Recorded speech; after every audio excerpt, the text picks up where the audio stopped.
Objek wisata populer Jakarta Kota Tua selalu ramai warga ibu kota hingga wisata Nusantara maupun mancanegara. Kekhasan arsitektur bangunan kuno zaman Belanda dan suasana tempo dulu menjadi daya tariknya. Namun siapa sangka di balik indahnya bangunan bersejarah, Kota Tua menyimpan kisah pilu masa lalu yang terjadi pada tahun 1970. Bagaimana kisahnya? Berikut liputan akan kami tayangkan dalam segmen Indonesia Punya Cerita. Jakarta merupakan salah satu kota di Indonesia yang memiliki rekam jejak sejarah yang cukup panjang, dari peristiwa yang sangat memilukan hingga yang memakan banyak korban. Salah satu lokasi bersejarah di Jakarta adalah Kota Tua. Kota Tua merupakan kota yang dahulu dirancang dengan gaya Belanda Eropa, lengkap dengan benteng, dinding kota, dan kanal-kanal.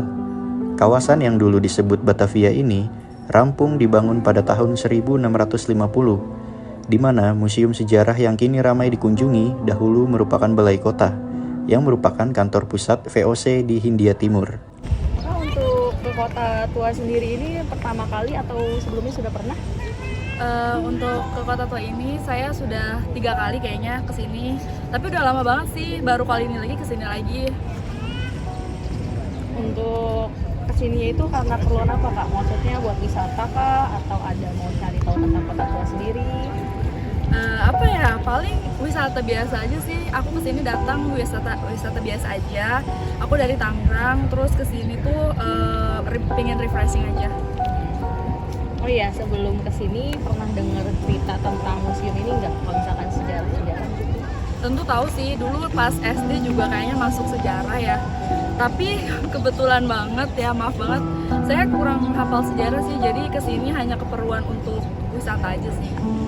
Oh pernah, pada waktu itu ada pengunjung, dia pernah memotret gedung gubernur kantor itu yang dibilang Museum Fathahillah dari arah depannya.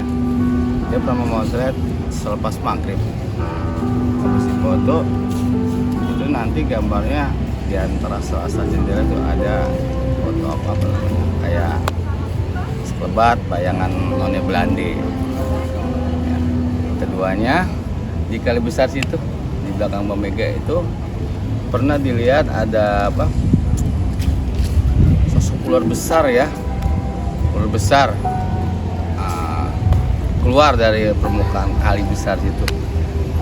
Itu kejadiannya jam 3 pagi ya, karena yang melihat itu ada security di antara gedung-gedung itu, pernah lihat jam 3 pagi di Kali Besar tuh bermunculan tuh kayak ular besar banget di Kali Besar gitu.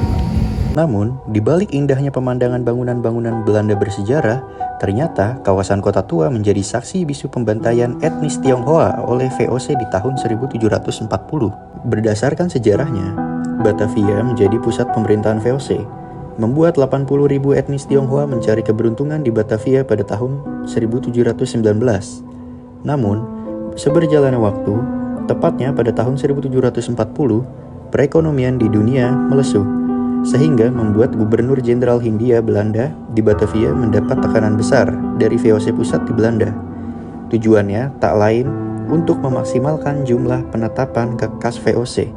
Di sisi lain, imigran Tionghoa berhasil berhubungan baik dengan warga pribumi dalam bidang perdagangan di Batavia. Hal ini menjadi ancaman yang sangat serius bagi pihak Belanda.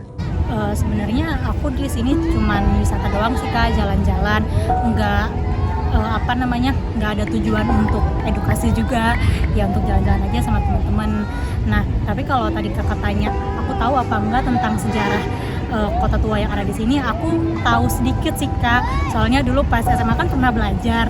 Nah, yang masih nempel banget di ingatan aku tuh pada tahun 1740 dulu Gubernur Jenderal VOC itu dia merintahin seluruh prajuritnya untuk ngumpulin etnis-etnis Tionghoa di depan gedung balai kota ini, yang mana nanti mereka tuh bakal dieksekusi mati di depan gedung ini Kak. Nah, makanya dari situ tuh aku juga sempat dengar cerita dari teman aku, banyak sih kisah-kisah mistis yang mereka alami pada saat mereka berkunjung ke gedung balai kota ini atau Museum Fathahillah yang kita sebut sekarang. Itu aja sih Kak yang aku tahu. VOC kemudian membuat kebijakan kerja paksa bagi warga pribumi. Sedangkan warga keturunan yang ingin tinggal ataupun berdagang di kawasan Batavia diperas dengan diberlakukannya program surat izin tinggal sementara. Aturan ini ternyata sangat memberatkan bagi etnis Tionghoa, di mana banyak dari mereka yang tadinya berkecukupan mengalami kebangkrutan. Tak hanya itu, etnis Tionghoa yang nekat menjadi imigran gelap di Batavia ditangkap dan dimasukkan ke penjara. Bahkan beberapa dideportasi ke negara asal ataupun ke Sri Lanka. Namun ada beberapa rumor yang menyatakan bahwa orang-orang yang dibawa ke Sri Lanka justru ditenggelamkan ke laut oleh pihak Belanda sebelum sampai ke lokasi tujuan. Merasa terancam dan terdesak, komunitas-komunitas Tionghoa di Batavia melakukan pemberontakan terhadap Belanda sejak September pada tahun 1740.